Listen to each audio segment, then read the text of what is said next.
बात है, यहाँ पे मंदिर भी होना चाहिए, तो बात क्यों नहीं करते शिक्षा की, क्यों नहीं करते रोजगार की, क्यों नहीं करते इलाज की, क्यों नहीं करते बच्चों की माहौल की। वहाँ पे बच्चियों के साथ छोटी छोटी बच्चों को उठा लिया जाता है, 7-7 दिन तक कोई FIR दर्ज नहीं होती है।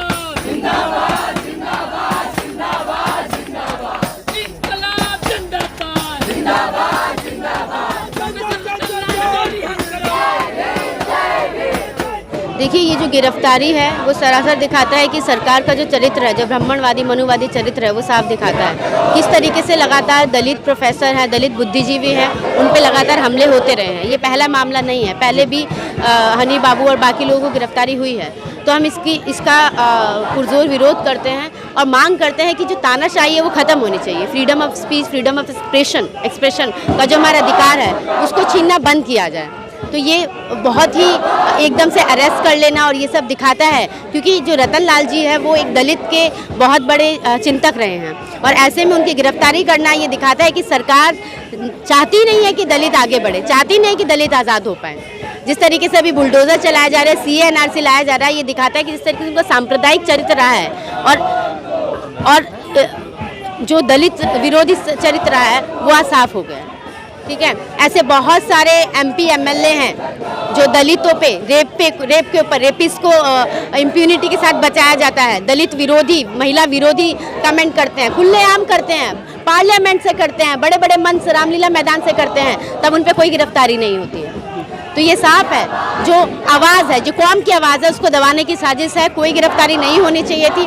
सरकार मौका ढूंढती है, सरकार बहाने ढूंढती है कि किस तरीके से हम दलितों पे हमला करें, ऐसा हमें कुछ भी मिल जाए जिसमें गिरफ्तारी वो कर सकते हैं, तो वो तुरंत उसकी जो दिल्ली पुलिस है जो सरकार के पीछे पीछे घूमती है, तुरंत उसको भेज देती है कि ठीक है, आप इस मुद्दे पर जो है हम लोग अपनी राजनीति कर सकते हैं। तो ये दिखाई देता है कि सरकार को मतलब नहीं है। अभी लॉकडाउन में कितने दलित हैं जो पैदल अपने मुंबई से कानपुर जा रहे थे, यूपी से अपने घर जा रहे थे, तो तब कहाँ थी सरकार? भूखे मरे थे लोग, तब कहाँ थी सरकार? अब गरीब जैसे तैसे अपनी जो जीविका है, जो सेंटर पे लाने की उन्होंने कोशिश की है, उनके घर तोड़े जा रहे हैं, तब कहाँ है सरकार? क्या उनकी भी ये बुलडोजर चलाना क्या जायज़ है? तो सरकार जो करे वो सब कुछ जायज़ हो जाता है। तो अभी तक जिस तरीके से एंटी वुमेन पॉलिसीज़ हैं, एंटी पीपल पॉलिसीज़ हैं, लगातार थोपी जा रही है, NEP लाया जा रहा है, रेलवे बेचा जा रहा है, सब कुछ सरकार की मर्जी से चल रहा है।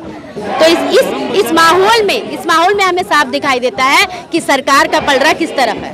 सरकार चाहती है निजीकरण आए और जो बुद्धिजीवी लोग निजीकरण और इस समाज में जिस तरीके की भी गैर बराबरी और मुद्दे हैं उसके खिलाफ बोलेंगे, तो आप ऐसा कोई बहाना ढूंढें कि उनको जेल में डाल दें। तो ये हमें साफ दिखाई।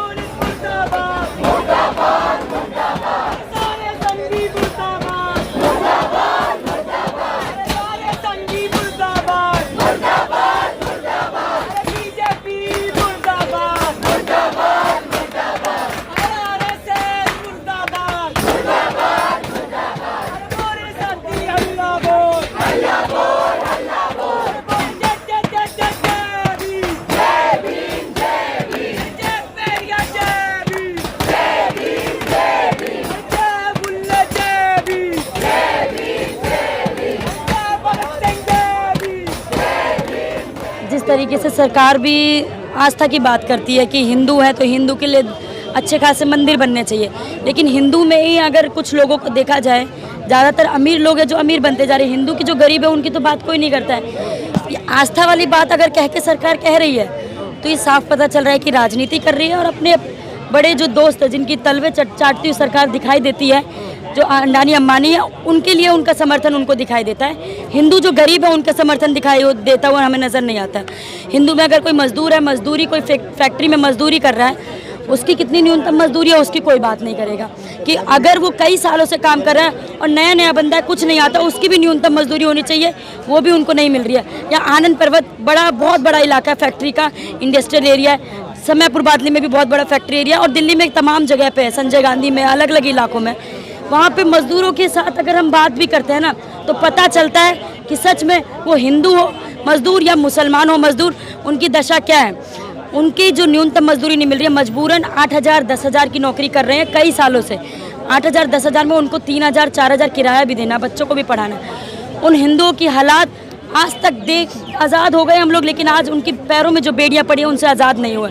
जो शोषण करने वाले हिंदू ही मालिक हैं उनसे आज़ाद नहीं हुए।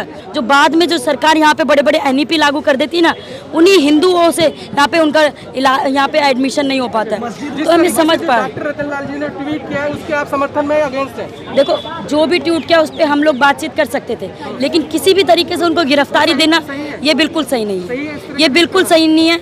अगर डॉक्टर रतनलाल की बात से अगर गिरफ्तारी मिलनी चाहिए तो गिरफ्तारी उनको भी मिलनी चाहिए जो खड़े खुले मंच में जो महिलाओं का रेप करने की बात कहते हैं, खुले मंच में जो महिलाओं को उठाने की बात करते हैं, जो पूरे मजदूरों को कहीं पे भी मतलब फैक्ट्रियों में आग लगती है या जो बात कहते हैं कि हम सारी बस्तियों को उजाड़ देंगे, जो आदेश दे देते हैं, उनको क्यों नहीं गिरफ्तार किया जाता है? तो ये साफ साफ दिखाई देता है कि दलितों की दशा पे जिस तरीके से जो चिंतक रहे हैं डॉक्टर लाल, हमारे जो प्रोफेसर हैं हिंदू कॉलेज के, उन्होंने जिस तरीके से चिंता जाहिर करते हुए कोई बात कही है, उन्हीं को गिरफ्तारी दे देते हैं। तो ये साफ पता चलता है कि राजनीति करते हुए अगर वो दलितों के चिंतक हैं, बात कर रहे हैं, तो वहीं एक जगह दलित का जो गटर में उतरता है, जो 100-200 रुपए में मजबूरन उतरता है अपने परिवार को चलाने के लिए, अपने घर को चलाने के लिए, और उसको मौत हो जाती है गटर में उतरते, वो भी दलित है। दलितों के हालात तो सुधरे नहीं है ना, ये क्यों नहीं सरकार देख रही है? ज़्यादा ही सरकार देख रही है तो उन दलितों के हालात सुधार दें। आप कहते हैं कि गरीब हिंदुओं की तरफ देख नहीं रहे भाजपा, तो अगर मंदिर बनेगा तो गरीब हिंदू के लिए भी बनेगा, अमीर हिंदू के लिए भी बनेगा। ये तो साफ आप देखोगे ना, गांव देहात में आज भी दलित हिंदू है ना, उनको मंदिर में घुसने की इजाज़त नहीं है, आज भी उनको मार दिया जाता है। यहाँ पे दिल्ली में देखा जाएगा ना, कई इलाकों में ऐसा है कि अगर वो एंट्री करते हैं ना तो वहीं पे उनके घरों को उजाड़ दिया जाता है, उनको अपने गांव से निकाला दे देते हैं। जैसे देश निकाला होता है ना, वैसे गांव से निकाल देते हैं। तो ये किस चीज़ का आप वो दिखा रहे हैं कि आप हिंदू भी हैं तो आपको एंट्री मिलेगी, आप अमीर भी हिंदू हैं तो आपको एंट्री मिलेगी? ये साफ साफ दिखाई देता है, ये जुमलेबाजी है सरकार की। अगर वो बात करती तो ये सब हमारे नज़रअंदाज नहीं करने वाले बात है। क्यों नहीं शिक्षा की बात करते है, क्यों नहीं रोजगार की बात कर रही है, क्यों नहीं अस्पतालों की खस्ता हालत पे बात कर रही है? रोजगार पे क्यों बात करेंगे, पब्लिक को करनी चाहिए ना। ये तो देखो दिखाई दे रहा है, जिस तरीके से आज कुछ समय पहले दिल्ली में जहांगीरपुरी हो, सुल्तानपुरी हो या शाहीन बाग हो, वहाँ पे मुसलमानों के घरों को तोड़ा गया है, मुसलमानों के घरों को जानबूझ के टारगेट किया गया है, और आज भी मस्जिदों के सामने हिंदू राष्ट्र की बात करते हुए गुजरते हुए निकल जाते हैं, क्योंकि ये दंगे फैलाने वाली बात है। लड़ाई लड़ते हुए आज़ाद, पहले जब देश आज़ाद नहीं होता तब भी हिंदू और मुसलमानों की एकता के साथ बात हुई थी। फातिमा शेख और सावित्री फुले की एकता की बात है, जिन्होंने महिलाओं की शिक्षा के लिए सबसे बड़ा संघर्ष किया, और आज इसीलिए मैं यहाँ पर पढ़ पाई हूँ। अगर वो लड़ती नहीं ना तो आज मैं भी यहाँ पे शिक्षित नहीं हो पाती। अगर उनका संघर्ष नहीं हो पाता तो आज यहाँ की तमाम लड़कियाँ शिक्षित नहीं हो पाती। खुश है या नहीं ये बताइए। खुशी और दुखी की क्या बात है? यहाँ पे मंदिर भी होना चाहिए, तो बात क्यों नहीं करते शिक्षा की, क्यों नहीं करते रोजगार की, क्यों नहीं करते इलाज की, क्यों नहीं करते बच्चों की माहौल की? वहाँ पे बच्चियों के साथ छोटी छोटी बच्चों को उठा लिया जाता है, 7-7 दिन तक कोई FIR दर्ज नहीं होती है। यही पुलिस वाले जो आज बड़ी संख्या में इकट्ठा हो जाते हैं, क्यों नहीं उनकी FIR दर्ज करती है? तो ये दिखाई देता है केंद्र सरकार की जो पुलिस है, जिस तरीके से उनका समर्थन करते हो सरकार के साथ, यहाँ पे दिखाई देता है कि उन लड़कियों के साथ जो बलात्कार होता है उनको क्यों नहीं FIR करके अंदर किया जाता है। अगर हालात सुधारना चाहे ना सरकार, बोलने से कुछ नहीं कहा जा रहा है कि धार्मिक भावनाएं आहत हो गई हैं। तो ये लॉयर साहब हैं जिन्होंने ये याचिका डाली है, उनकी भावनाएं आहत हो गई हैं। पर इसके अंदर ये सोचने की बात है कि ये जो धार्मिक भावनाएं हैं ये किसी के फेसबुक पोस्ट से ही आहत होती हैं। जब धर्म का नाम लेके दंगे करवाए जाते हैं, लोगों को मारा जाता है, तब किसी की धार्मिक भावनाएं नहीं आहत होती हैं। जब धर्म के नाम पर किसी को पब्लिक स्पेसेस से बाहर निकाला जाता है, तब किसी की धार्मिक भावनाएं आहत नहीं होती है। तो ये जो धार्मिक भावनाओं का कवर लेके ये सरकार बार बार अपने खिलाफ उठने वाली आवाज़ों को दबाने का प्रयास कर रही है, ये कोई नई चीज़ नहीं है, ये बहुत पुरानी साजिश है जो अभी भी चलती जा रही है। पर ये ज़रूर है कि जो प्रोग्रेसिव कम्युनिटी है, जो डेमोक्रेटिक वॉइसेस है, वो आज यहाँ पे खड़ी हैं और प्रोफेसर रतनलाल की अरेस्ट का विरोध कर रही हैं, और हम और भी बड़ी संख्या में इकट्ठे होंगे, और इस तरह के अनडेमोक्रेटिक तानाशाही बिहेवियर को हम लोग नहीं। जो हमारे देश का मेन स्ट्रीम मीडिया है, मुख्य धारा की मीडिया है, उसको सरकार का लैपडॉग कहा जा सकता है कि सरकार का लैपडॉग कहा जा सकता है कि सरकार जो भी बोले वो हाँ में हाँ मिलाने के लिए राजी हैं। जो सरकार अपनी ध्रुवीकरण की पॉलिटिक्स को बढ़ाना चाहता है, उसके अंदर वो तरह तरह की नफरती कम्युनल बातें करके, भाषण देके वो इस एजेंडा को आगे बढ़ाने का हर वक्त काम करते हैं। अब इन्हीं मीडिया चैनलों का अगर एक विश्लेषण कर दिया जाए और ये देखा जाए कि ये रोजगार के मुद्दे पे, शिक्षा के मुद्दे पे, स्वास्थ्य के मुद्दे पे, सुरक्षा के मुद्दे पे कितने डिबेट करते हैं, और जब किसी को आराध्य घोषित करना होता है किसी स्ट्रक्चर को, तो कोर्ट का वर्डिक्ट आने से पहले ये लोग अपना वर्डिक्ट ज़रूर दे देते हैं, जिससे जनता के अंदर इस तरह की भ्रांतियाँ फैलती रहे। तो ये जो मीडिया है, इसको भी जो प्रोग्रेसिव जनता है, इस मीडिया के ऊपर सवाल उठाने का ज़रूरत है कि हमारे मूलभूत मुद्दों को दरकिनार करके किस तरह से ये इसी तरह का कम्युनल एजेंडा हमारे बीच में फैलाती है कि हम कभी सजग ना हो। आज प्रोफेसर रतन लाल के ऊपर अटैक हुआ है, कल प्रोफेसर हनी बाबू के ऊपर अटैक हुआ था, उससे पहले प्रोफेसर साई बाबा के ऊपर अटैक हुआ था, और इस तरह से एक एक करके चेरी पिक करके जो भी इनके खिलाफ बात करता है उनके ऊपर ये लोग अटैक कर रहे हैं। तो हमारे लिए और भी ज़रूरी हो जाता है कि हम इससे डरे नहीं और हम साथ में इकट्ठे होकर एकजुट होकर इसके खिलाफ एक कॉमन स्टैंड लें, एक मजबूत स्टैंड लें, जिससे ये किसी और के साथ होना नॉर्म ना बने। देखिए, मैं उसके समर्थन में हूँ या मैं उसके अगेंस्ट हूँ, ये मुद्दा नहीं है। मुद्दा ये है कि हमारा डेमोक्रेटिक राइट है और फ्रीडम टू एक्सप्रेशन। प्रोफेसर रतन लाल का लोकतांत्रिक अधिकार है कि वो उस तरह का फेसबुक पोस्ट लिखे। मैं उससे इत्तेफाक रखती हूँ या नहीं रखती हूँ, this is beyond the question. ये इस तरह का नैरेटिव बनाया जा रहा है कि आप धार्मिक भावनाएं आहत करने के विरोध में है या फिर उसके समर्थन में है। हम इस नैरेटिव को रिफ्यूज़ करते हैं। सॉरी, आस्था को ठेस पहुंची। देखिए, आस्था को ठेस पहुंची है, कितने लोगों की आस्था को ठेस पहुंची है, पहले मैं ये जानना चाहती हूँ।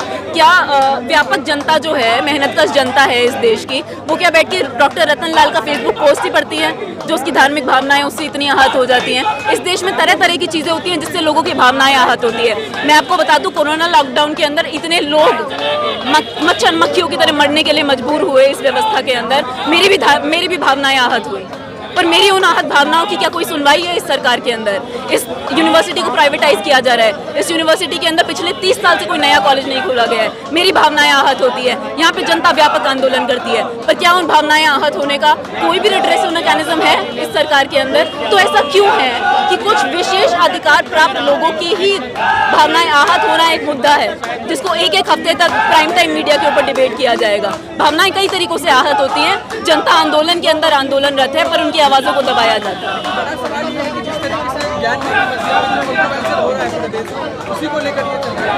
जी, तो उसको लेके ही चल रहे हैं। ये कोई नई स्क्रिप्ट तो है नहीं, ये तो पहले ही ऐलान कर दिए गए थे ना कि अब मंदिर बन गया है, अभी कुछ बाकी है।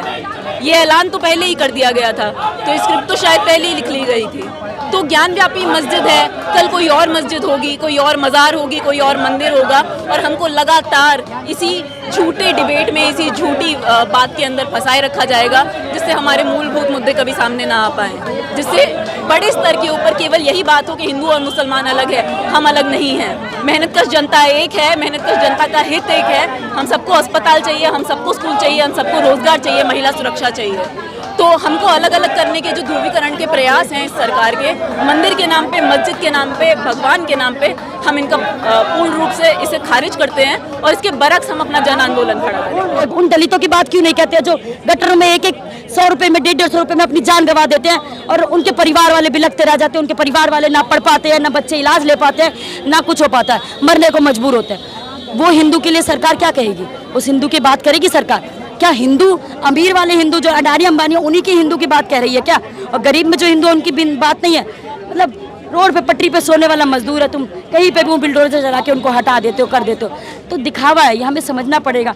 हिंदू और मुसलमानों की भी एकता को तोड़ा जा रहा है। या आज़ादी के तौर पे जब से लड़ते हुए 70-72 दशक साल पहले भी यहाँ पे लड़ते लड़ते लोगों ने, हिंदू हो या मुसलमान हो, एक साथ लड़ाई लड़ी थी।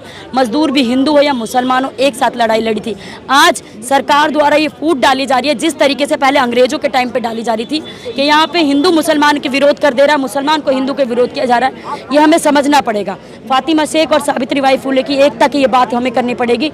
भगत सिंह और राजगुरु और सुखदेव की एकता की बात करनी पड़ेगी। अशफाक उल्लाह खां और बाकी जो साथी थे हमारे, तमाम जो पूर्वज थे जिससे हमें प्रेरणा लेना पड़ेगा, उनको याद करते हुए आज भी हमें उनके जो आगे दिशा निर्देश है उस पर चलने की ज़रूरत है और अपने देश को बचाने की ज़रूरत है। हिंदू हिंदू कहने से, हम जय माता कहने से अपने देश को नहीं बचा पाएंगे। हमें ज़मीन पर आना पड़ेगा, लड़ना पड़ेगा। अभी ये तय नहीं हुआ कि वो शिवलिंग कथित शिवलिंग है या फाउंटेन है, लेकिन लोगों के भावनाओं को ठेस पहुंचने लगी और कुछ लोग तो आराध्य मानने लगे। ये देखो, ये जिस तरीके से फैलाया जाता है, ये हमें साफ पता चलना चाहिए। लोगों को मस्जिद हो और मंदिर हो, ये बड़ी बड़ी बिल्डिंगों में बन जाती है, बड़े बड़े जगह घिर जाती है, लेकिन हमें ये समझना पड़ेगा, जैसे कि अयोध्या में भी मस्जिद और मंदिर पे बहुत बड़ी लड़ाई हुई। मेरी माँ पढ़ी लिखी नहीं है, मेरी माँ भी 5वीं में भी स्कूल नहीं गई, गांव से पढ़ी हुई हैं, नहीं पढ़ी हैं। उन्होंने भी कहा क्या हिंदू और क्या मुसलमान कर रहे हैं, वहाँ पे एक अस्पताल होना चाहिए कि हिंदू का भी बच्चा जाना चाहिए पढ़ने और मुसलमान का भी बच्चा जाना चाहिए, या वहाँ पे मतलब अस्पताल हो, इलाज कराए, या तो एक स्कूल होना चाहिए या कॉलेज होना चाहिए। तुम हिंदू के लिए मंदिर बना दोगे, मस्जिद के लिए मतलब मुसलमानों की जाने की एंट्री खोल दोगे, क्यों कर रहे हो? दोनों को खाने के लिए खाना चाहिए, दोनों को बच्चे को पढ़ने के लिए कॉलेज चाहिए। यहाँ पे कॉलेजों की भी संख्या खराब है, संख्या कम है, सीटें कम है, या लड़ना पड़ता है। हर साल हम यहाँ पे आते हैं, कट ऑफ का विरोध करते हैं कि बड़े बड़े प्राइवेट स्कूल से पढ़ने वाले छात्र जो पैसा दे करके 90-100% लेके आ जाते हैं और एडमिशन ले लेते हैं। गरीब बच्चे कहाँ जाएंगे? 12वीं पास करने वालों की छात्रों की संख्या बहुत ज़्यादा है, लेकिन कहाँ जाते हैं? कोई फैक्ट्रियों में जाते हैं। तो ये हिंदू मुसलमान, ये शिवलिंग, ये ब्राह्मण, ये कुछ भी कहने वाली बात सरकार फैलाती है। यहाँ पे उसी का विरोध करने वालों को जेल में बंद कर दिया था। ये षड्यंत्र सबको समझना ही पड़ेगा, और इस चीज़ की, इसकी चालाकी, जिस तरीके से पुलिस प्रशासन आगे आ जाती है, जितने लोग नहीं होते उतने ज़्यादा फौज में खड़ी जाती है, इनकी भी हमें राजनीति समझनी पड़ेगी। यहीं पे किसी का बलात्कार हो जाए ना, तब इतनी पुलिस फोर्स नहीं दिखाई देगी, तब अंदर से भी दुख होता है। किसी छोटी बच्ची का 6 साल की बच्ची का भी रेप हुआ या रंजीत नगर में, पुलिस FIR तक नहीं लिख रही थी। तो ये हमें समझना पड़ेगा कि पुलिस भी किसके साथ है, हमारा कितना साथ देगी। जब ज़्यादा विरोध होता है तब FIR दर्ज होते हैं। ये रवैया सिखाया गया है और इसको हमें बदलना पड़ेगा। हम तभी बदल पाएंगे, एक एक करके हम बदला ले सकते हैं, बदलाव नहीं ला सकते। बदलाव के लिए हम लोगों को इकट्ठा होना पड़ेगा, एकजुट होना पड़ेगा, चाहे हिंदू हो, चाहे मुसलमान हो, चाहे सिख हो, चाहे ईसाई हो, किसी भी धर्म का हो। धर्म को पीछे छोड़ के हमें अपनी जो मुद्दे हैं, इलाज, रोजगार और शिक्षा और बच्चों के लिए बेहतर माहौल, ये सब हमें मुद्दों को लेकर के आगे बढ़ना पड़ेगा और सड़कों पर उतरना पड़ेगा। मैं इतनी बात कह के अपनी बात खत्म करना चाहूँगी। शुक्रिया।